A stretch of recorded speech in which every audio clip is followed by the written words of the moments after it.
How long did it take for his life to change? One day. Just one.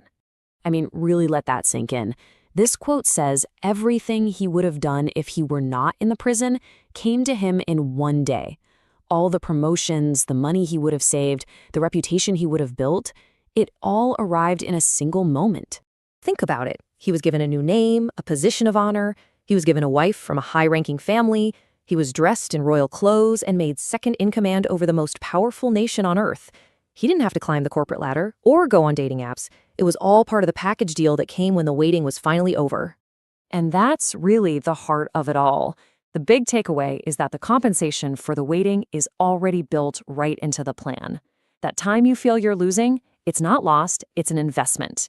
And the return on that investment is factored into the incredible final outcome. So if you're in one of those quiet seasons right now, maybe the question isn't, why is this happening to me? The idea here is to reframe it, to ask with a sense of real anticipation, what is this season of silence preparing me for? That sudden one? Well, the source material we're diving into today says that feeling is anything but random. It's actually a really urgent, personal call to act, and it's meant specifically for you. Right off the bat, the source wants us to stop what we're doing.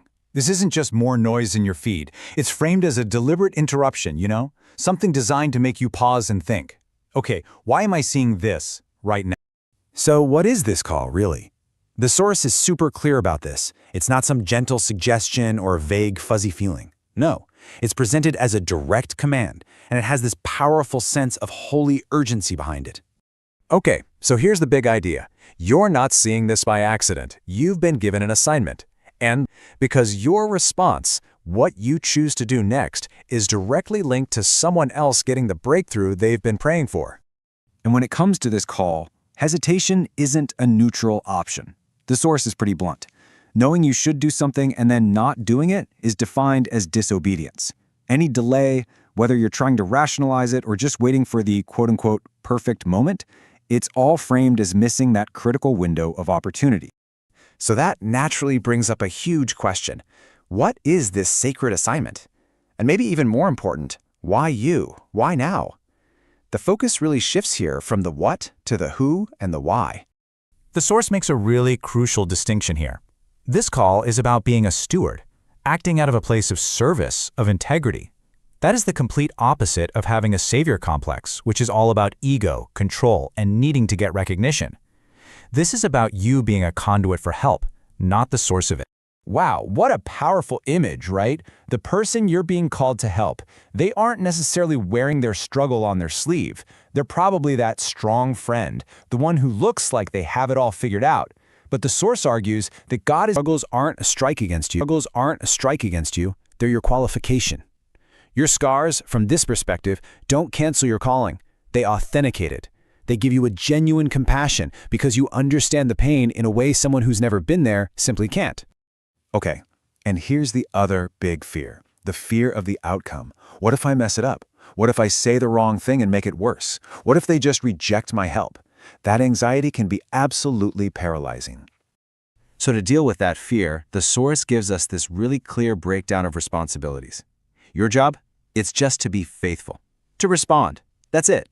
The results, the outcome, how the other person receives it, that's not on your shoulders. Your part is the action. The rest is in God's hands. So, let's say we can get past the fear.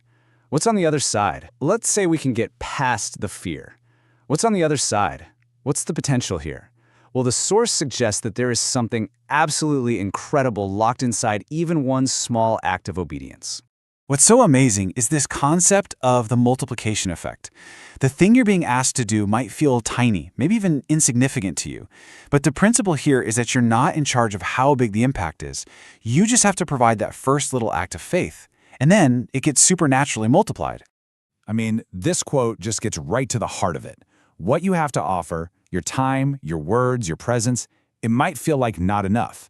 But when you give it in faith, it's seen as more than sufficient to create that miracle, that breakthrough. And let's be real about the stakes. Guidance pointing you in the right direction and confirming, yep, that's the one I'm talking about. And so here we are, left with this final, challenging question. The source material basically says there's a breakthrough waiting, and you've just been